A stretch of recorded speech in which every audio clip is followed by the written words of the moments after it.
Fort Worth Playboy, Bouncer 182, question of the day. Fort Worth Playboy, any tips on how to develop indifference if you care too much what girls think of you? There's only two things that can really help you with this, Bouncer 182, and I appreciate your question. I appreciate you being here. Is one, meeting more girls. The more girls, and these things, two things kind of work together, and they come down to being a veteran.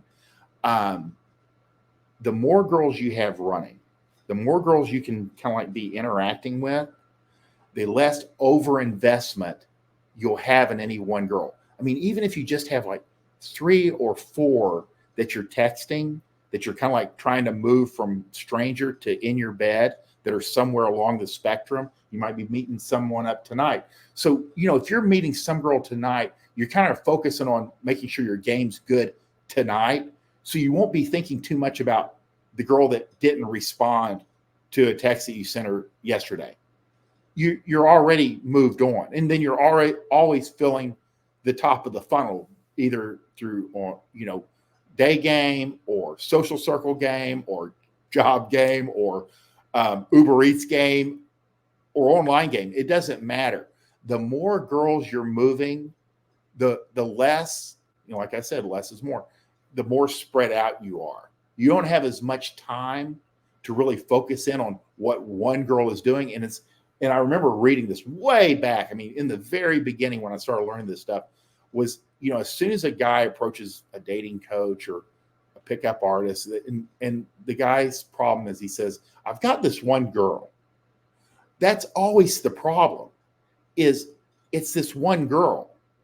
So girls are better managed until you start banging them on a regular basis to be one of many. She's just one of many. And the second thing is time.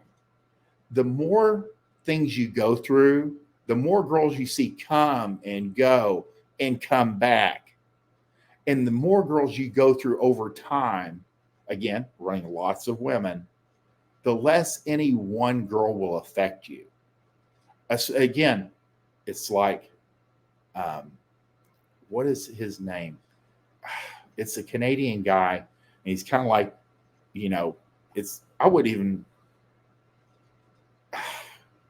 cars and entrepreneurs in cars, I think it may be Rich Cooper. He has the classic phrase of, she's not yours, she's just yours right now, or something to that effect. I mean, she's not yours, she's yours right now.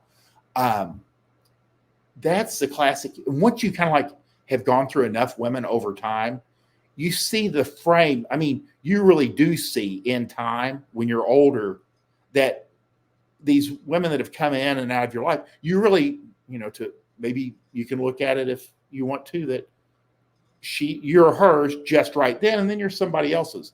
But mostly with women, the guy, she will be someone else's. She was banging somebody the week that you met her. She's fucking you this week, and she'll be fucking someone else the week after you guys break up, if not the day of your breakup. And once you kind of like realize that and you take the emotion out of it, that's the hard part. You kind of have to separate yourself, but you realize that this is actually how things happen.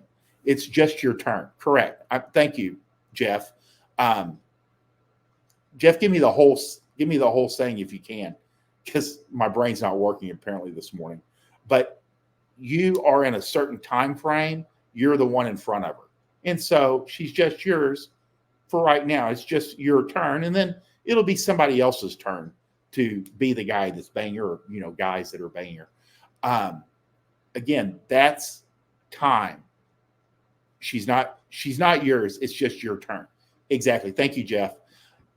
She's not yours. It's just your turn. And again, this isn't, and it freaks guys out and they get really like all bent out of shape about it. But you have to realize that like literally that's the best frame to mentally think about it is it's like you're her girl, her guy right now.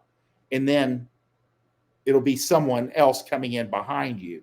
That's how relationships, girls go through serial monogamy over time. you can be replaced. I mean, you start looking at like a lifetime, unless you meet a girl your senior year in high school and you stay married for 50 or 70 years. It happens. Um, you're usually going to go through a lot of women. And that's kind of your job, especially if you're in this little world. You provide them excitement and entertainment and a possible future. And it really just comes down. I mean, you're a unique experience for them that they remember forever. That's the bottom line. So, again, um, running a lot of women, as many women as you can manage time wise, or are interested. If you have other businesses and you're improving your body, and you have other hobbies, of course you only have a limited amount of time, and that's fine. But run as many women. Don't do the one thing.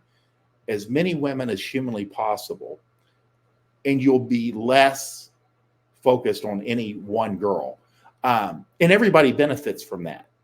Believe it or not, the more is less rules the day on this.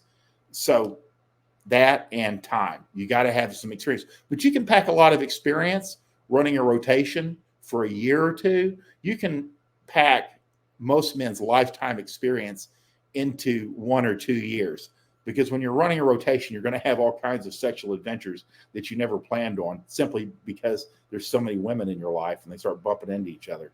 So those are the two things that you can do to flatten your learning curve and kind of take your emotions out of it. Because I don't tell people to just swallow their pride or anything like that, because I think it's better to have a couple of physical things that you can do that will help offset or to see things in the big picture. This is a common question that I get. And Jeff, I